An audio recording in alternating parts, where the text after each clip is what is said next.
दोस्तों, आज की कहानी का नाम है तोसी और सरोपी, जिसे आप देख रहे हैं यूट्यूब चैनल कॉमिक्स तक पर।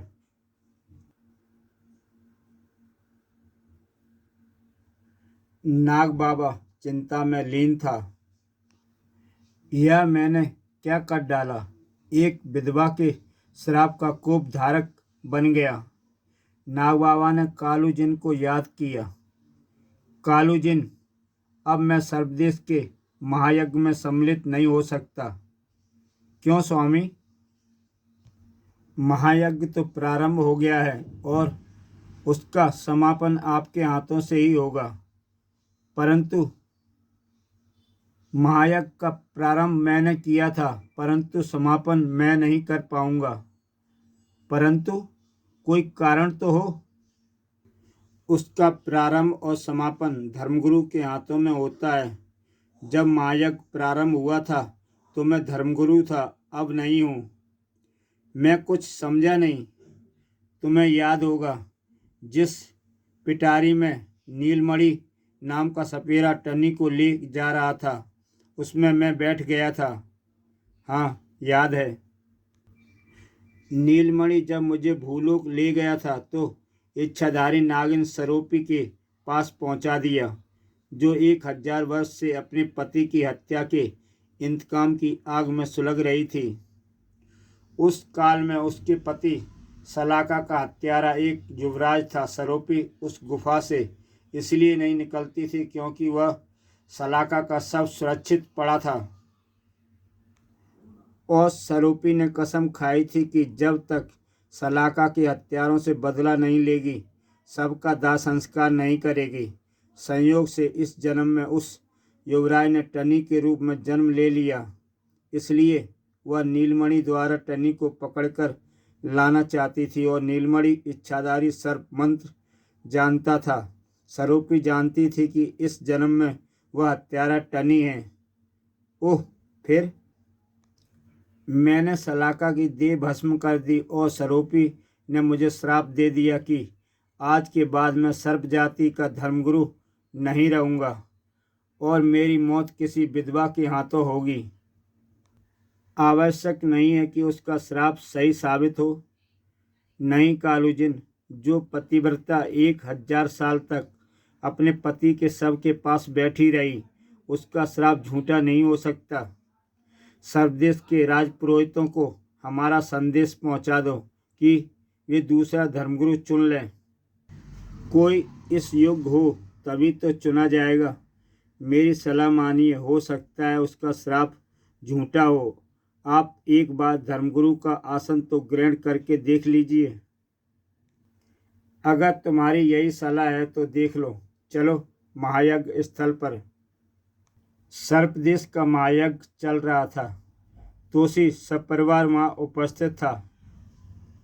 सर्पदेश में यह यज्ञ 100 साल बाद किया जाता था, ताकि 100 साल बाद एक इच्छाधारी सर्पदेश में जन्म ले सके। महायज्ञ की अवधि में सम्राट भोजन ग्रहण नहीं कर सकता था, ना ही अपने देवी शास्त्रों का प्रयोग कर सकता था। तोसी ने अपने शस्त्रों को यज्ञ में समर्पित कर दिया था। तभी एक सर्प सैनिक संदेश लेकर आया। धर्मगुरु नाग बाबा पधार रहे हैं, उन्हें आसन दो। यज्ञ स्थल पर धर्मगुरु का आसन लगा था। ना जाने क्यों मेरा हृदय कांप रहा है। जैसे ही नाग बाबा धर्मगुरु आसन पर बैठे, ओह, क्या हुआ? आसन से आग की लपटें निकल पड़ी। सर्पदेश के सभी राजपुरोहित वहाँ उपस्थित थे। आसन नाग बाबा को स्वीकार क्यों नहीं कर रहा है? आग तो तभी निकलती है जब धर्मगुरु के स्थान पर दूसरा कोई बैठ जाए। क्या यह इंसान नाग बाबा नहीं, कोई बहरूपिया है? सेनापति, इसे गिरफ्तार कर लो। यह नाग बाबा की शक्ल में कोई और ही है। नाग बाबा को गिरफ्तार कर लिया गया। नाग बाबा ने कोई विरोध नहीं किया। यह दिन भी देखना था। कारागार में डाल दो। नाग बाबा को कारागार में डाल दिया गया। क्यों कालू, अब तो विश्वास हो गया? क्या मैं कारागार से आपको मुक्त करूं? नहीं, इसमें हमारे ही सैनिक मारे जाएंगे। तुम मेरा संदेश राजपुरोहित तक पहुंचा दो। यज्ञ समाप्त होने से पहले वे धर्मगुरु चुन लें, लेकिन किसे? स्वदेश का सबसे बड़ा पुरोहित कोकाबा इस योग्य है। मेरे बाद वही मेरे उत्तराधिकारी है। किंतु धर्मगुरु की नियुक्ति तो राजदरबार में पूरे शास्त्रों के साथ की जाती है। सम्राट वहाँ मौजूद है और वह सारे दरबारी भी। तुम तोसी को मेरी बात समझा दो। यह माला तोसी के हाथों कोकावा को धारण करवा दो। यह वह माला है जो दरबार में सम्राट द्वारा धर्मगुरु को धारण की जाती है। महायज्ञ में बैठे तोसी को कालू ने सारी बात बता दी। क्या? इच्छाधारी नागिन स्वरूपी का नाग बाबा को श्राप? हाँ, यदि ऐसा न होता तो टनी का जीवित रहना असंभव था। तो क्या वह नाग बाबा ही हैं? हाँ, मेरी बात का यकीन कीजिए सम्राट। मुझसे कितनी बड़ी भूल हो गई, उन्हें कारागार में डाल दिया। कालू ने पुरोहित को भी समझा दिया। यज्ञ स्थल पर कोकोबा को धर्मगुरु बाबा बना दिया गया। आप आज से सबदेश के धर्मगुरु हैं। आपको मेरा प्रणाम। कोकाबा धर्मगुरु स्थल पर बैठ गया। भगवान को यही मंजूर है तो मैं यह भार संभालता हूँ। इंतकाम की आग में जलती सरोपी पाताल में पहुँच गई। सबदेश की तबाही का नाम है सरोपी। सरोपी के साथ सलाका की भटकती रूह भी थी। सलाका, अब तुम सिर्फ एक रूह हो। मैं तुम्हें मुक्ति न दिला सकी, लेकिन मैं नागबाबा के इस कुकर्म का बदला पूरे सर्पदेश से लूँगी। सरोपी सर्पदेश पहुँच गई। मेरा पहला शिकार टनी है, जिसने पिछले जन्म में तुम्हारी हत्या की थी। यह हम सर्प मानव रूप धारण कर सकते हैं। सरोपी सरोपी, मुझे प्यास लगी है। मुझे खून चाहिए, खून। अभी लो मेरे प्राणनाथ। तुम मुझे जितना खून पिलाओगी मैं उतना ही बलवान हो जाऊंगा। सरोपी को एक बनवासी सर्प दिखाई दिया। इधर आ। बनवासी सरोपी के पास पहुंचा। क्या आज्ञा है देवी? सरोपी ने उस पर एक जाल फेंका। यह मेरा शस्त्र है, जिसका नाम है फांस। और वह बनवासी उस जाल में फंस गया। फांस में फंसने के बाद कोई इससे मुक्त नहीं हो सकता। अब मैं तेरे जिस्म से एक कटोरा खून निकालूंगी। सरोपी ने उसका खून निकाल लिया। लो सलाका, पियो। सलाका खून पी गया। अब मुझ में ताकत आ गई है। चल। एक बस्ती में। मुझे राजमहल में सम्राट से मिलना है। कहाँ से आई हो देवी? बहुत दूर से। सम्राट तो यज्ञ स्थल पर हैं। यज्ञ समाप्त होने से पहले बाहर नहीं आएंगे। ठीक है, मैं वहीं सम्राट के दर्शन कर लूँगी। क्या युवराज टनी भी यज्ञ स्थल पर मौजूद हैं? हाँ।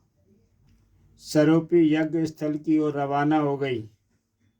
इस महायज्ञ में सबसे पहले टनी की आहुति दी जाएगी। नाग बाबा कारागार से मुक्त होकर आश्रम पहुँचे। कालूजिन, अब तुम्हारी जिम्मेदारी है महायज्ञ समाप्त होने तक टनी की हिफाजत करना। संभव है सरोपी सबदेश के लिए प्रस्थान करे। मैं किसी विधवा के सामने नहीं आना चाहता। मैं समझ गया। तुम्हें अदृश्य रूप से टनी के इर्द गिर्द रहना है। जो आज्ञा। सूर्य उदय से सूर्यास्त तक महायज्ञ चलता था। सूर्यास्त हो गया। अब आप अपने खेमे में विश्राम कीजिए। उसके बाद साधुओं को आप भोजन देंगे। रात होते ही मुझे साधु वेश में यज्ञ स्थल पर जाना चाहिए। आह, क्या हुआ प्राणनाथ?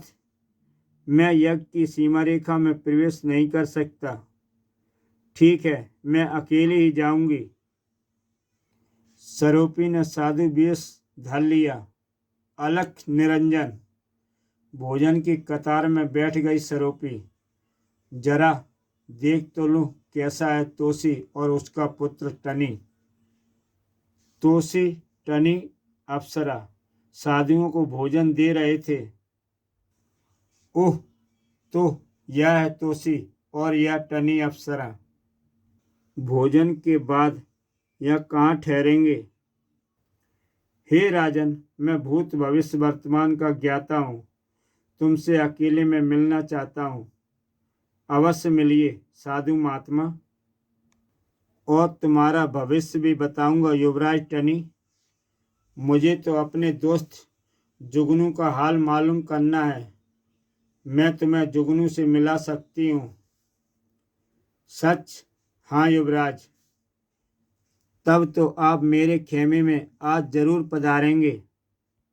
भोजन के बाद सैनिक हमें युवराज टनी से खेमे में ले चलो। आइए। सरोपी टनी के खेमे में आ गई। अंदर युवराज को संदेश दो कि महात्मा आए हैं। टनी खेमे में था। कोई भविष्यवक्ता महात्मा आपसे मिलने आए हैं युवराज। उन्हें आदर सहित अंदर ले आओ। सरोपी टनी के खेमे में आ गई। विराजिए महात्मा जी। हाँ तो युवराज, आप अपने दोस्त जुगनू से मिलना चाहते हैं? अवश्य। यह वही जुगनू है जो किसी के सिर पर बैठकर उसे बस में कर सकता है। क्या आप जानते हैं उसके बारे में? हम क्या नहीं जानते। जुगनू को तंत्र शक्ति और सिद्ध किया जा सकता है। उसे ओगासा तांत्रिक ने सिद्ध कर लिया और वह हमेशा के लिए मुझसे दूर हो गया। हम उसे ओगासा तांत्रिक से छीन कर ला सकते हैं। धन्य हो महाराज। कर दीजिए हम पर यह एहसान। किंतु इस कार्य में हमें आपकी भी थोड़ी बहुत मदद की ज़रूरत है। मदद के लिए मैं तैयार हूँ। सबसे पहले हमें यह बताइए कि आप किस किस शस्त्र के ज्ञाता हैं। चुंबी तलवार मेरा सबसे घातक शस्त्र है, जो एक बार छोड़ने पर वार किए बिना वापस नहीं लौटती। इसके अलावा मैं जलती मशाल को इच्छा शक्ति से चला सकती हूँ। मैं खुद भी हवा में दौड़ सकता हूँ और मेरे हाथ आवश्यकता पड़ने पर तलवार की धार बन जाते हैं। ओगासा की गुफा में उसके रक्षकों से जंग लड़नी होगी, लेकिन वह भूलोक में है और गुफा तक कोई जा भी नहीं सकता। मेरी तंत्र शक्ति मुझे वहां पहुंचा देगी युवराज। मैं जाऊंगा, बस तुम मुझे चुंबी तलवार दे दो। वही शस्त्र मेरे लिए काफ़ी होगा। टनी ने तलवार दे दी। इसे चलाने की विधि बताओ युवराज। हाँ, मैं बताता हूँ। टनी ने उसे विधि बता दी। अब फंस गया शिकार। मैं इसी की तलवार से इसका वध करूंगी। सरोपी अपने रूप में प्रकट हो गई। हा हा हा, पहचान मुझे, तू मेरे पति का हत्यारा है। 1000 साल से मैं इंतकाम की प्यासी हूँ, अब मेरी प्यास बुझेगी। अरे मगर यह कैसे हो सकता है? मुझे पैदा हुए तो। यह तेरा दूसरा जन्म है। अब देख, तेरी तलवार से तेरा वध होगा। सरूपी ने जैसे ही तलवार चलानी चाहिए, कालू का वार हुआ। तलवार हवा में उछली और टनी के हाथ में आ गई। मेरी तलवार और मेरा ही वध। अगर पिछले जन्म में मैंने तेरे पति की हत्या की, तो इस जन्म में तुझे क्षमा करता हूँ। जा, लौट जा। मैं लौट जाने के लिए नहीं आई हूँ, संभाल मेरा वार। दोनों में युद्ध छिड़ गया।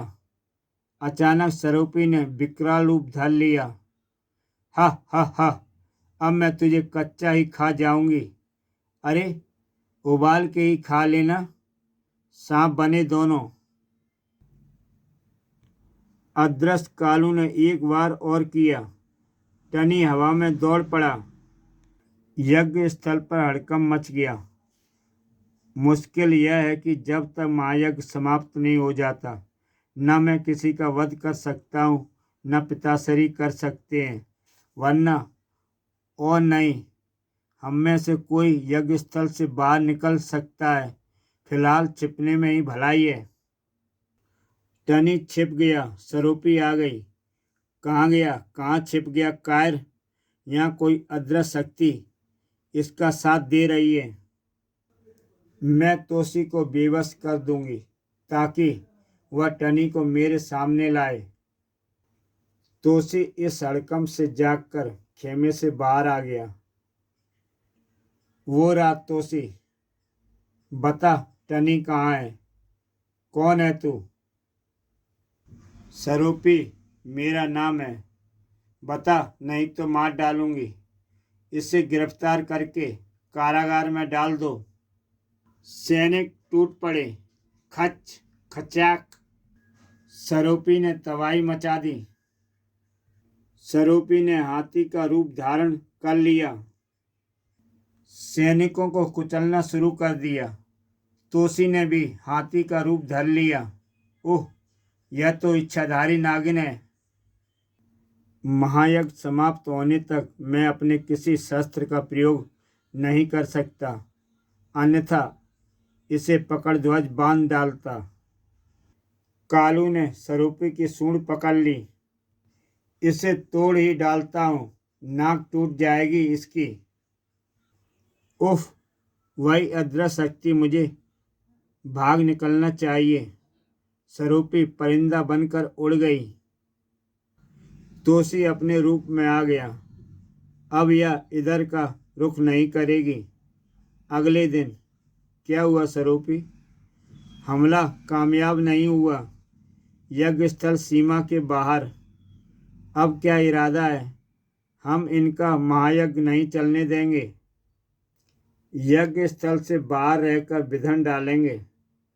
तुम हड्डियां बटोर बटोर कर हवन में फेंको, मैं तीर कमान संभालती हूँ। अगली सुबह यज्ञ जारी था। हवन में हड्डियां गिनने लगी। ओह, कौन शैतान यह कार्य कर रहा है? इसे रोको। कौन रोकेगा? मैं देखती हूँ। सलाका, इन पर पत्थर फेंको। सर्वदेश के नागरिकों, अगर तुम्हें यज्ञ करना है तो टनी को मेरे हवाले कर दो, वरना पूरे सर्वदेश को तबाह कर दूंगी। एक एक को मार डालूंगी। टनी यज्ञ में बैठा था। वह कहती है टनी को उसके हवाले कर दिया जाए। अब तक उसने सैकड़ों सैनिक मार दिए हैं और उसके साथ कोई अदृश्य प्रेत भी है। प्रेत? मैं इसे मार कर अभी आता हूँ। नहीं टनी, वह यज्ञ स्थल से बाहर है और हम में से कोई इस स्थान को छोड़ नहीं सकता। तभी कालू प्रकट हुआ। आप यज्ञ जारी रखिए, मैं उससे निपटता हूँ। कालू ने टनी का रूप धरा और यज्ञ स्थल से बाहर निकला। मैं आ गया सरूपी, बंद कर यह तबाही। मेरा शिकार आ गया। सरूपी भी घोड़े पर सवार होकर उसके पीछे दौड़ पड़ी। अरे, जाता कहाँ है? ठहर, इसे कोयला पहाड़ की तरफ ले जाता हूँ। पहाड़ पर कालू एक गुफा में छिप गया। इस पहाड़ की तिलस्मी गुफाओं में वह मुझे नहीं ढूंढ पाएगी। घोड़ा तो उसका ही खड़ा है, पर वह गया कहाँ? खबरदार, सावधानी से जाना। इस पहाड़ के नीचे आग छिपी है, मैं देख रहा हूँ। सरूपी उसे तलाश करती रही और यज्ञ की अवधि पूरी हो गई। महायज्ञ समाप्त। यज्ञ समाप्त होते ही जब मैं इसे उसी जगह ले चलता हूँ, वो राटनी। सरूपी ने पीछा किया। बचकर कहाँ जाएगा कमीने? सबसे पहले मुझे उस नागिन से निपटना है। टनी तुम महल में जाओ।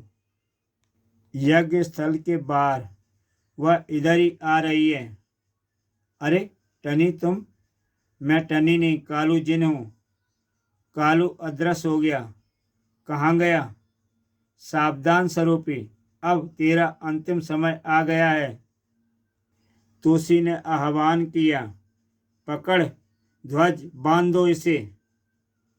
ओह, मुझे बांधेगा? ले, मेरा भी जाल तुझे बांध देगा। फांस शस्त्र है मेरा। अब इस जाल में फंसकर तू अपना रूप भी नहीं बदल सकेगा। सलाका तोसी पर झपटा और मैं इसका खून पी लेता हूँ। कालू ने सलाका पर आक्रमण कर दिया। मैं जिन हूँ और तू प्रेत। जिन प्रेत का बाप होता है बे, तू मुझसे छिप भी नहीं सकता। सरोपी और तोसी बंधे हुए पड़े थे। तू भी पकड़ ध्वज से मुक्त नहीं हो सकती और ना अपना रूप बदल सकती है। तू यहीं पड़ा पड़ा मर जाएगा तोसी, इसलिए समझौता कर ले। कैसा समझौता? हम दोनों एक दूसरे पर हथियार इस्तेमाल नहीं करेंगे। तू पकड़ ध्वज को बुला ले, मैं जाल खींच लेती हूँ। इस वक्त यही समझौता उपयुक्त है। ठीक है, मंजूर है। दोनों मुक्त हो गए, यानी आजाद। अपने जिन से कहो सलाका से युद्ध बंद कर दे, हम दोनों यहाँ से चले जाएंगे। कालू, युद्ध बंद करो। कालू ने भी सलाका से युद्ध बंद कर दिया। अब मैं चली। चलो सलाका, निकल चलो। सरोपी पंछी बनकर उड़ गई। हम फिर लौटेंगे तोसी, यह मेरा वादा है। और फिर सरोपी और उसका पति प्रेत सर्पलोक से वापस लौट गए। इसी के साथ दोस्तों ये कहानी समाप्त होती है। ऐसी बेहतरीन कहानियाँ देखने के लिए YouTube चैनल कॉमिक्स तक सब्सक्राइब करें और देखें एक से बढ़कर एक बेहतरीन कहानी। तो दोस्तों फिर मिलते हैं एक नई कहानी के साथ।